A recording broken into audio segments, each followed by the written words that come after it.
striking thing for me about living in space is the freedom of movement and things that we can see. Glaciers, something I love to see is mountains, the shadows from the mountains, and the glaciers and peaks of things caught up in the glaciers. Over. I love the people that I work with, as well as the fact that we do work that supports all of humanity. Over.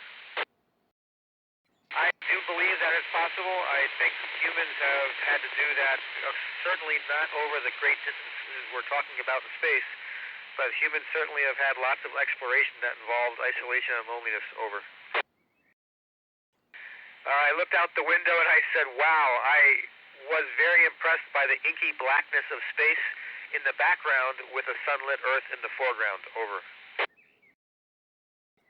Yes, being in space, the atmosphere seems much thinner than when I lived in it all the time. So my perception is we need to take much more care of the atmosphere, which is the layer that we need to be able to live in. Over. Scott Kelly, it was just short of a year, I think 344 days, roughly somewhere around there. Over.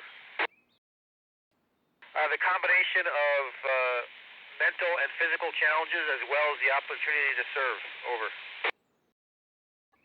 Sciences and engineering, right now to be a U.S. astronaut, you actually have to get a master's degree.